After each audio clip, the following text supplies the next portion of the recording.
Hi అండి, నమస్తే. Welcome to Sai Annapurna kitchen. ఈరోజు మనం చింతపండు తయారు చేసుకోవడానికి పేస్ట్ ఎలా తయారు చేసుకోవాలో చూపించబోతున్నానండి.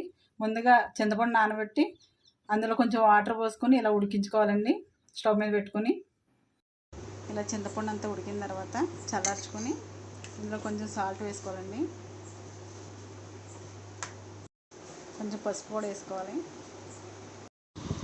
ఇలా ఉప్పు పసుపు వేసిన తర్వాత మొత్తం ఇలా కలుపుకొని గుజ్జంతా తీసేసుకోవాలండి. ఇలా పిప్పు తీసేసుకొని ఇందులో వేడి నీళ్ళు పోసుకోవాలండి.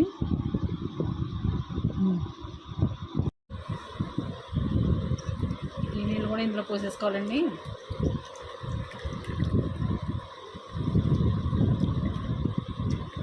ఇలా గుజ్జంతా తీసుకున్న తర్వాత కొంచెం బెల్లం కూడా వేసుకోవాలండి.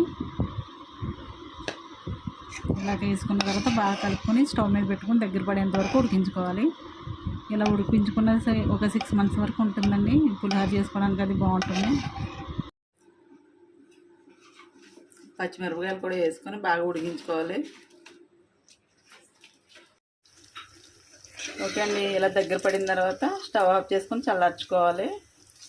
ఇది ఒక 6 months వరకు నేను స్టోరేజ్ చేసుకోవచ్చండి. చాలా బాగుంటుంది.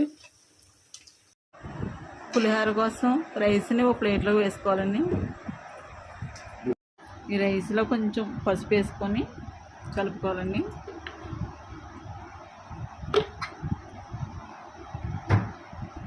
చింతపండు కొద్దిగా వేసాం కదండి, కొద్దిగా వేసుకుందాం సాల్ట్. కొంచెం ఆయిల్ కూడా వేసుకొని రైస్ అంతా కలుపుకోవాలండి. ఇలా మిక్సీ జార్లో ఆవాలు వేసుకుని ఇలా లైట్గా వాటర్ వేసుకొని పేస్ట్ చేసుకుని అది కలుపుకోవాలండి రైస్లో.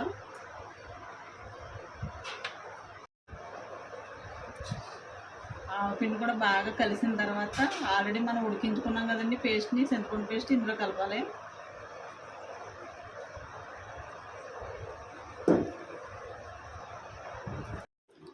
పులిహోర తాలింపు కోసం ఆవాలు, మినపప్పు, శనగపప్పు, పచ్చిమిర్చి, జీడిపప్పు, ఎండుమిరపకాయలు, కరివేపాకు ఇవన్నీ ఆయిల్ వేసుకుని వేయించుకోవాలండి.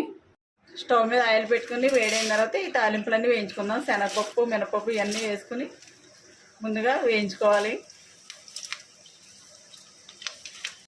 శనగపప్పు అది కొంచెం బాగా వేగిన తర్వాత ఎండుమిరపకాయలు, జీడిపప్పు, పచ్చిమిర్చి, కరివేపాకు కూడా వేసేసుకోవాలండి. వేగిన తర్వాత ఇంగువ కూడా వేసుకోవాలండి. బాగా వేగిపోయిందండి. ఇది పులిహోరలో వేసుకొని కలుపుకుందాం. ఇలా వేయించుకున్న తాలింపుని ఈ పులిహోరలో వేసుకోవాలండి. ఈ తాలింపు వేసిన తర్వాత బాగా కలుపుకోవాలండి.